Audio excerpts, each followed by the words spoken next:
Welcome to your life. What is it you are seeking? I want the power to destroy my enemies and save my family. There's no turning back. Drink, Dracula. Welcome to your life. On the night of June 17th, 1462, the soldiers of Vlad III rode into the Ottoman camp with the aim of assassinating the Sultan. Chaos ensued. If this seems like a particularly bold maneuver, we should expect no less from the inspiration behind Dracula, the blood-sucking vampire. Whilst the movies and books have sensationalized his life, the real-life story of Vlad the Impaler is no less interesting, especially his contest against the Ottomans. His biggest foe happened to be a titan of history in his own right, none other than Sultan Mehmet II, given the nickname Fatih or Conqueror for his conquest of Constantinople. This is Dracula vs. Mehmet the Conqueror. First, we have to understand the geopolitical reality that Wallachia must have faced in the 15th century. For more on that, we go to History with Hilbert.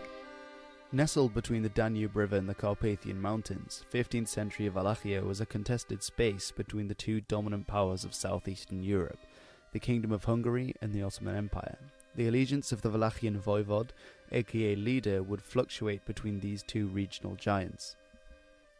Vlad II, the Wallachian voivode until 1447, had previously been initiated into the Order of the Dragon, which was created to defend Christian Europe against the Ottoman Empire. Subsequently, he was known as Vlad Dracul, or the Dragon, and his sons, the future Vlad the Impaler being one of them, would be known as Dracula, or the son of Dracul. Thanks for that, Hilbert. After some yo-yoing between allying himself with the Hungarians and then the Ottomans, Vlad II was forced to send his two sons, Radu and Vlad, to the Ottomans in order to secure his loyalty. The two young princes would spend the next 4 years as prisoners.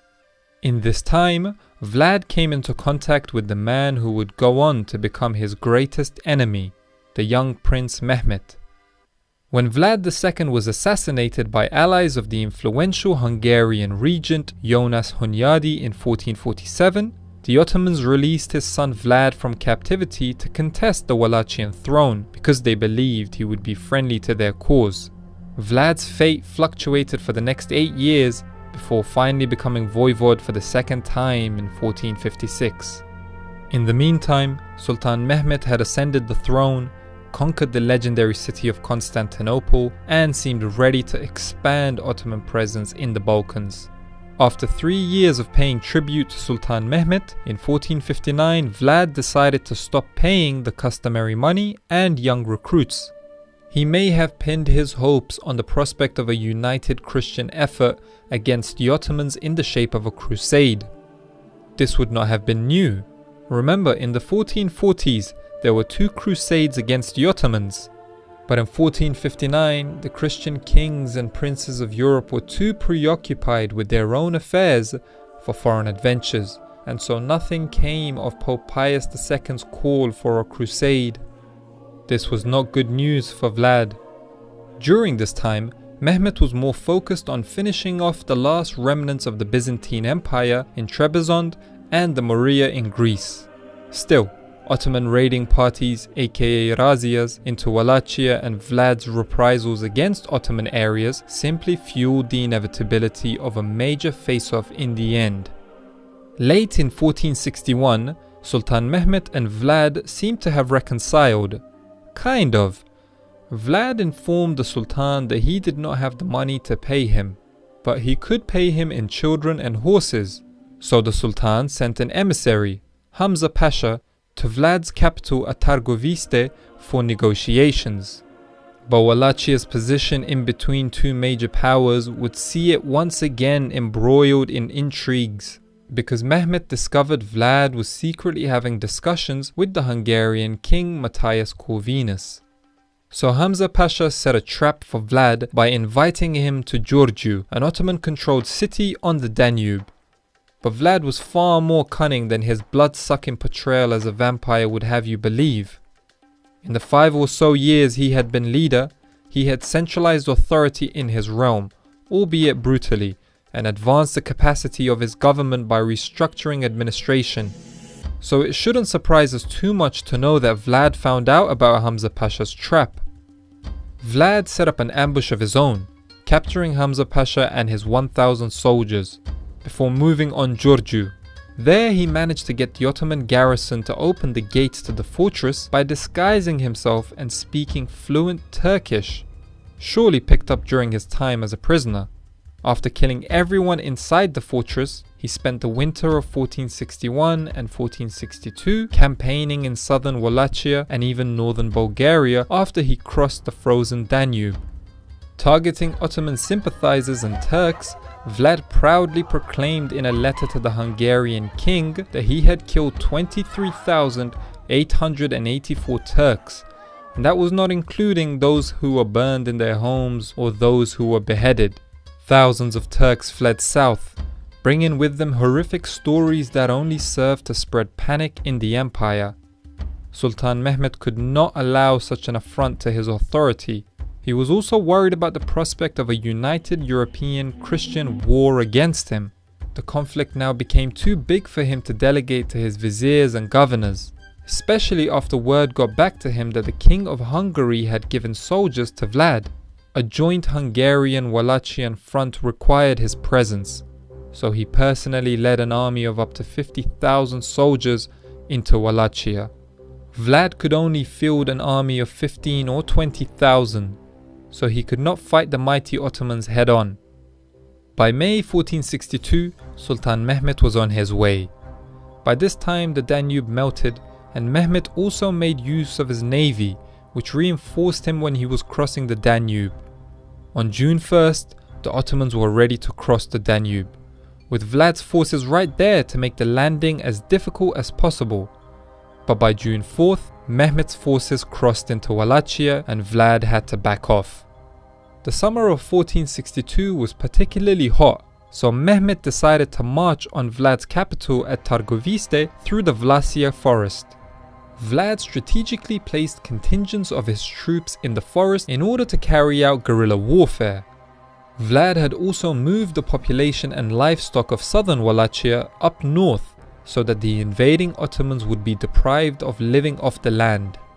After 2 weeks, Mehmet's forces emerged out of the forest, not too far from Targoviste. On the night of June 17th, Vlad's daring and boldness almost shocked the world. Vlad decided, in order to defeat the Ottomans, he had to take out their leader, so he concocted a plan which targeted none other than Sultan Mehmet. In the evening of June 17th, Vlad took a few thousand of his elite soldiers to attack the Ottoman camp, which was resting outside of his capital. We don't know exactly how Vlad knew where Sultan Mehmet was it his knowledge of the Ottomans, or had he tortured the information out of Ottoman captives? Splitting his forces in two, Vlad spearheaded the attack himself, undoubtedly taking the Ottomans by surprise. Swinging torches and sounding off their buglers, the Wallachians slaughtered countless unaware Ottoman soldiers. But this was not a war of attrition. Vlad's aim was to assassinate Mehmet, so he pushed on for the Sultan's position, which was understandably in the most fortified place in the whole camp. Thankfully for the Ottomans, Mehmet was saved by his janissaries, who surrounded his position and held the Wallachians before pushing them off in the early hours of the next day. Vlad was failed by the other half of his force, which never appeared, so he decided to flee the scene to fight another day. In all, it is estimated that 15,000 Ottoman soldiers were killed and 5,000 Wallachians. As potentially damaging as this battle was for the Ottomans, Vlad incurred devastating casualties, considering his limited resources in the first place. Unsurprisingly, Sultan Mehmet's troops entered Targoviste a few days later to find an abandoned city. Upon leaving the city, Mehmet and his men saw a sight that none of them would ever forget. Standing before them was a 2 miles long forest of impaled bodies. 20,000 Turks impaled, with Hamza Pasha having the dubious honor of being impaled on the highest stake. And now you know where the name Vlad the Impaler comes from. But just as I have been saying that Vlad understood the Ottomans well, The same compliment must be extended to Mehmet and his understanding of Wallachian politics. He had brought Radu, Vlad's younger brother, with him on the campaign to contest the Wallachian throne. As Mehmet was getting ready to leave for Edirne, Radu was left behind to win support for his cause, which turned out wasn't very hard considering his brother Vlad's heavy-handed tactics left many of the Wallachian nobility alienated. Within a few months, Vlad was betrayed by his former ally, the King of Hungary, and imprisoned for the next 13 years. But Vlad the Impaler's story does not end there.